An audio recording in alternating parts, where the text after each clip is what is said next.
GameGrumps! And I'm the GameGrumps! Hey, welcome back. So I guess I'm doing this for 14 episodes, maybe a little bit less. But I just realized that the timestamps that we use to keep track of like where we sync the episodes and everything, I don't even have. They're not even 14 episodes long, which seems weird. That seems like that should have been the standard. Anyway, oh man, this fucking level has the best music of any.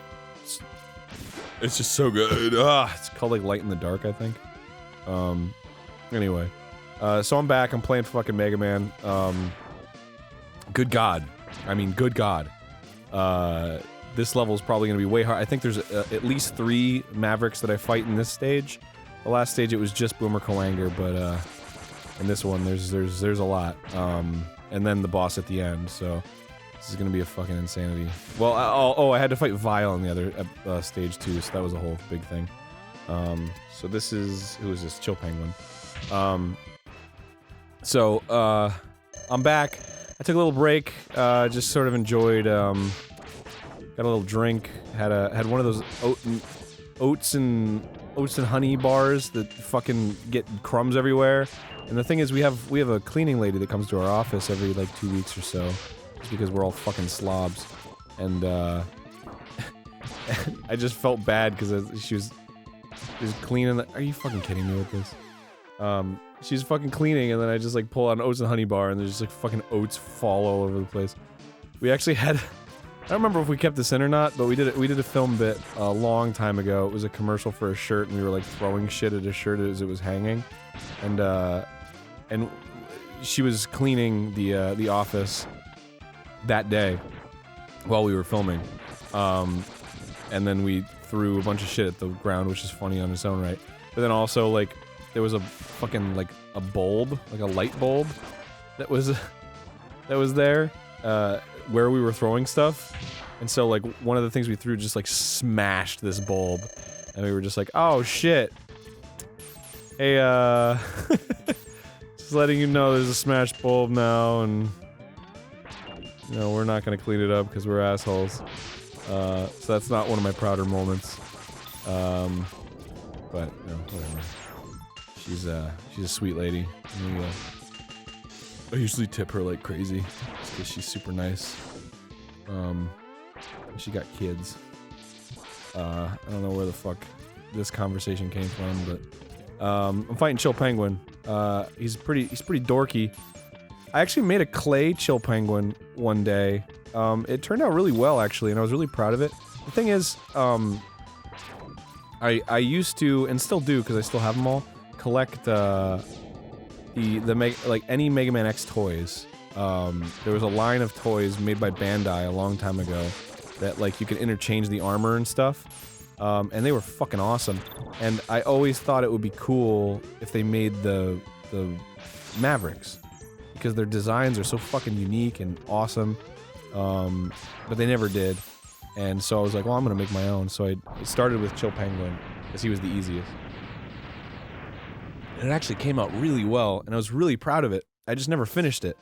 And I think I still actually have the, like, soft sculpt somewhere, because it, like, sort of half-hardens. And then you have to bake it in order to fully harden it. But, like, if you just, like, spray it with a little water, it'll get soft again. Yeah, man, I'd love to do that. I've said it before a lot of the times, but like, if I ever like retired and I just wasn't doing any of this stuff anymore and I just wanted to like take a break from it all, I would want to create miniatures. I've always loved like toys and tiny versions of things. You know, whenever like Christmas would come around and you go to like an arts and crafts store and they have that little like mini village, I was always like, oh my god, this is so beautiful. But I was always like, it's not good enough. Because the thing that always interested me about those was like the reality of the situation, right? So you would have a little town. For example, there's a little town in Epcot, in the World Showcase. There's a tiny fucking goddamn. They have like a train that goes through it and everything with like little places and everything. And I love going in there, but there's one thing about it that bothers me, and it's that there's no industry. It doesn't make any sense. There's a train that goes through town and there's no train stops. There's no, like, train stations. And, like, what is it shipping? Like, there's no mine. There's no, like... There's no roads, but there's, like, cars. It's really bizarre. And there's just, like, houses on, like, sides of mountains. They don't make sense. So I'm just like, if I ever made a miniature town, I'd make it completely make sense. I would give it, like, an industry. There would be, like, a whole story to the town about, like, you know, where people go during the day, and I don't know. There's just something about that makes it more... Oh, shit, really? Oh, fuck, I gotta do some more one-ups. There's something about that aspect of it that interests me the most. Just the details of it. Just the minor details. Because they're not... Well, the reason for that is because... stuff like that informs everything, right? Like, for example, you go to, like, Tokyo, and Tokyo is the way that it is because it's a very train-centric economy. People get around via trains, and the reason they get around via trains is because, like, there was a lot of stuff that was firebombed during World War II, so, like, they rebuilt, and at the time, trains were a big thing to do, so they built trains, and, like, it's like shit like that, you know, like, what's another, like, good example? Things like New York, where, like, at the time that it was built, you know, I can't think of something concrete, or, like LA. LA needed a lot of space because of studios. There was a lot of space at the time. It was very suburban, so everything was very spread out, right? So it's not like New York. Okay, New York's a good example because Manhattan's on an island. There was limited space, so it had to go up. So the whole city goes up. Like, there's a reason why all this stuff is the way that it is, and it's because of something that isn't, like, inherently visible, right? Like, there's some kind of, like, oh, you know, like Palmdale exists as a city because there's a Air Force base there.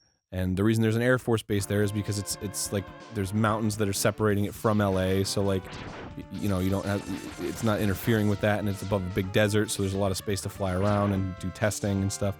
So, like, that's why that place exists and is the way that it is, right? It's just little things like that are really interesting because it speaks to something. It speaks to a history, and that's the kind of thing that I enjoy about miniatures, is being able to sort of inject, like, a story into, and plus just the miniatures are cool. But again, I would love to make, like, I would love to get back into sculpting and make, like, a whole set of MegaMan X Mavericks, and you know, and they actually, like, move and shit, and they're painted and they look really cool, and they sort of go together with, like, the D-Arts figures that are out now, which are fucking brilliant, by the way. And they just released this True Force. It was like a kickstarted figure that's, like, die-cast, and it's really tall and meaty. It's a really cool figure, and it lights up. I highly recommend that figure. I've always wanted to do, like, a figure show. That would be fucking rad. But I'm, like, not into enough figures, I feel like, to make the show interesting. Like, there would be... The thing about, like, this GameGrumps is that there's so many games that I'm interested in that I could just do it forever, right? But, like, a toy show, there would be a point where I'd start doing reviews for toys that I don't give a shit about, and then I'd be like, well, I don't really want to do this show anymore, you know?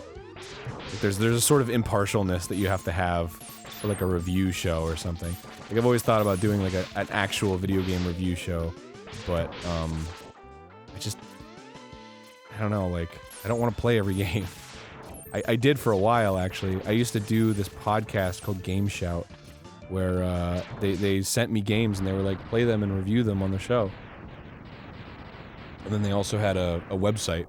So I actually wrote up reviews for a while. And it wasn't even a job, honestly. Actually, like, thinking back, I actually think of how naive I was. Because I wasn't paid at all for it. I just enjoyed doing it because I got free games. and just because it was like something to do. It made me feel legitimate, and if I ever wanted to actually do game reviewing, I had that under my belt.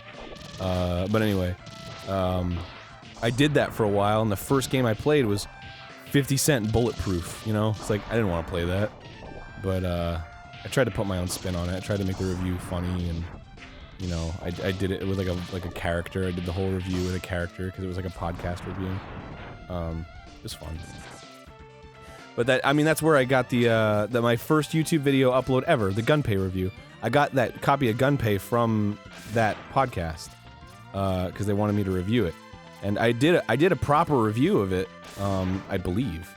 But then I did that because I was like, well, I want to do something. I didn't feel like it was worthy of an actual review. I really hated it at the time. I wonder if I'd like it now. I just remember it being this really like, just an idea that wasn't quite there. And it's also like, I don't know. Gunpei Yokoi. It was designed by Gunpei Yokoi, and he's dead. And I feel like he maybe would have changed it a little bit. They just kind of like re-released it or something because it was like half designed or something. I don't remember. But anyway, that's like that's what always bothers me about like post-mortem releases, because like, I don't know. When you're an artist and you create something and you put something out there, like, there's a lot of scrutiny that you yourself as an artist gave it, right? Like, before you put it out. And then when people, like, find, like, oh man, these were, like, masterworks that he never released, it's like, yeah, well, there's probably a reason that this artist didn't release these things, because probably didn't like them. Or they probably didn't feel like they were good enough. Like, in the case of, Osamu Tezuka, he's the guy who made Astro Boy. He's considered the godfather of all manga. He had this series called Phoenix that was like his masterworks, and they're incredible. Highly recommend reading Phoenix. But so after he died, he was working on other books that were like in the vein of Phoenix, but weren't exactly Phoenix. And then they released Viz, I think is the publisher. Released them under the name Phoenix and just called them like original works or something like that. And it was like Phoenix 12. Yeah, fucking bubble baths, dude. And it just like, they're not as good, and they just don't feel the same. So it's kind of like, well, it just doesn't feel as right. It's like, whatever, who cares? They're out there. But, you know, obviously they were using the name to sell more issues. If they were just like, these are just unreleased Tezuka works, whatever. Instead of being like, these are fucking Phoenix, like, oh shit. It's a much bigger implication. This is Rangda Bangda, by the way. He's a big face. He was used in Mega Man X5 as well. All you gotta do is hit his fucking eyes and nose. That's it. He's weak against Sting Chameleon's ability, normally. But I'm not gonna fuck. I'm not gonna use it, so fuck it. Oh shit, next time on GameGrumps, or GameGrump, just the Arins. I'm gonna beat Rangda Bangda, cause fucking he's pretty easy. I just gotta avoid his eyes. See ya! Suck me off. Suck me off.